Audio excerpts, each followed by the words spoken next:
hoje será a descolonização africana. Assim como a América do Sul e a Central e a Ásia, a África também foi colonizada pelos europeus. Fato comum entre os citados é que todos foram colônias de exploração. A divisão do continente para exploração ocorreu na Conferência de Berlim, na Alemanha, em 1885. Nessa fizeram parte a Inglaterra, França, Bélgica, Alemanha, Itália, Portugal e Espanha. A partir dessa conferência, ficou definida a divisão geográfica dos respectivos territórios a serem explorados. O processo de exploração das colônias africanas durou muito tempo. As consequências atuais são derivadas de vários fatos históricos, sobretudo da exploração. No início do século XX, somente a Libéria havia alcançado a independência política em todo o continente.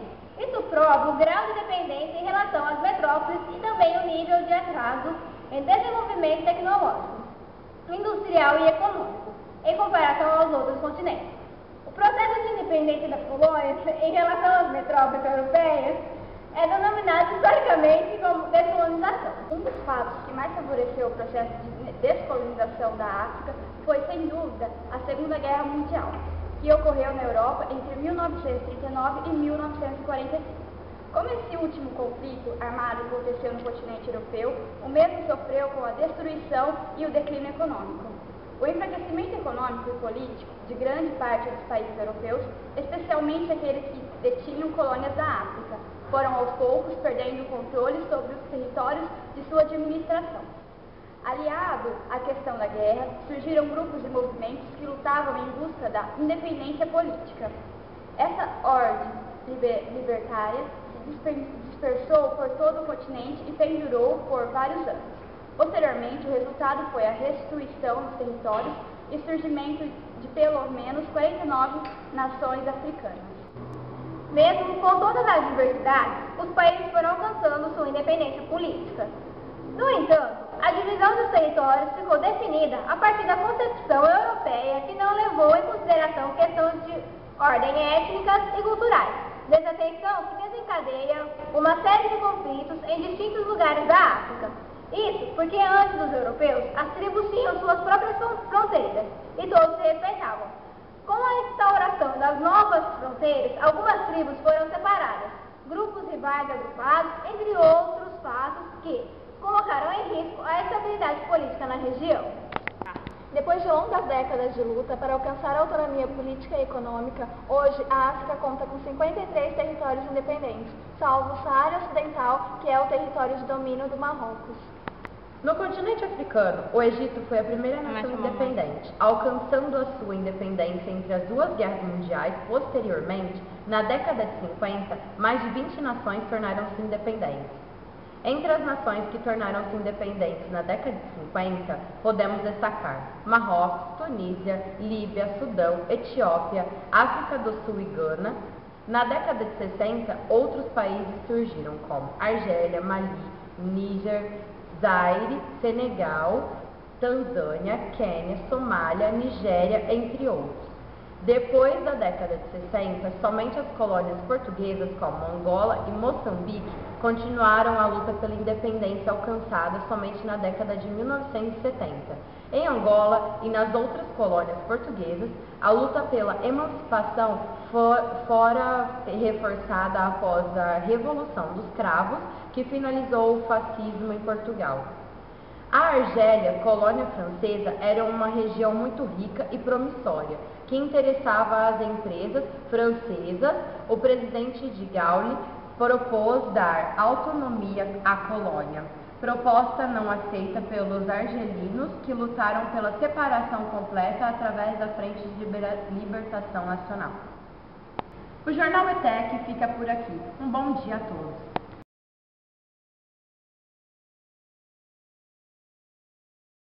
Olá, caros amigos, o tema de hoje é descolonização afroasiática. Esse tema, tudo que se refere à África e Ásia tem aparecido bastante nos últimos vestibulares. Bem, quando a gente fala em descolonização, é um movimento de independência na África e na Ásia, um movimento contrário à dominação imperialista. Se entender bem esse negócio, você tem que levar em consideração a Guerra Fria. Afinal de contas, a Guerra Fria promove o enfraquecimento econômico e militar da Europa, facilitando as lutas de independência na África e na Ásia. Também é importante levar em consideração a ação da ONU, a Organização das Nações Unidas. A ONU defendia o direito de autodeterminação dos povos, sensibilizada pela morte de judeus no Holocausto durante a Segunda Guerra Mundial. E já que a gente está falando de Segunda Guerra Mundial, a difusão da ideia de liberdade após a derrota das potências do eixo também foi importante para o movimento de descolonização. Para fechar essas causas da descolonização, você tem que levar em consideração também a Guerra Fria. Afinal de contas, Estados Unidos e União Soviética, disputando áreas de influência, apoiavam os movimentos de descolonização tanto na África quanto na Ásia. Pois bem, agora é importante você considerar alguns casos mais importantes da descolonização. Vamos começar pelo Vietnã. O Vietnã fez a sua independência em relação à França no ano de 1954, sob a liderança do guerrilheiro comunista Ho Chi Minh. No mesmo ano de 1954, a Conferência de Genebra decidiu pela divisão do Vietnã em duas partes, Vietnã do Norte comunista e Vietnã do Sul capitalista. Só que, posteriormente, o Vietnã do Norte invadiu o Vietnã do Sul e a gente já sabe qual é o final dessa história, é a Guerra do Vietnã.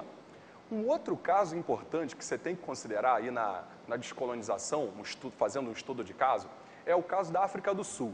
A África do Sul conseguiu a sua independência em 1961, mas isso não significou a liberdade e a igualdade de direitos de fato. Por quê? Mesmo após a independência, estruturas políticas e jurídicas como o apartheid, que segregavam a maior parte da população negra, lhes restringindo direitos como ter propriedade da terra, continuaram.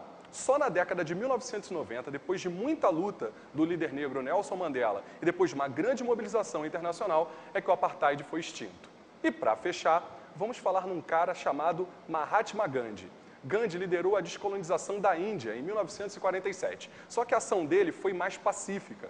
A ação dele era caracterizada pela desobediência civil, greves, boicotes a produtos vendidos pelos ingleses, até que em 1947 o Gandhi consegue fazer com que a Índia se torne independente. Bons estudos para vocês!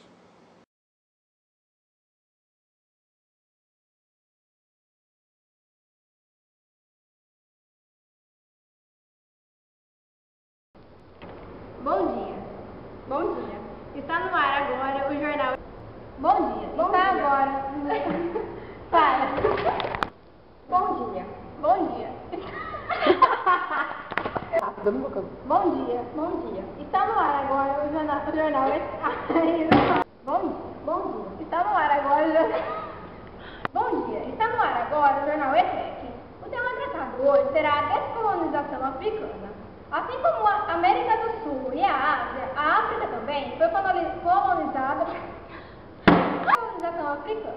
Assim como na América e na Ásia. Bom dia. Está no ar agora o jornal ETEC. O tema tratado hoje será a descolonização africana. Assim como a América... Vai. Bom dia, agora para. Vai cair. Bom dia. Tunísia, Líbia, Sudão, Etiópia, África do Sul e Gana. Na década de 60, outros países surgiram como Argélia, Mali, Níger, Tchad, Zaire, Senegal, Tanzânia...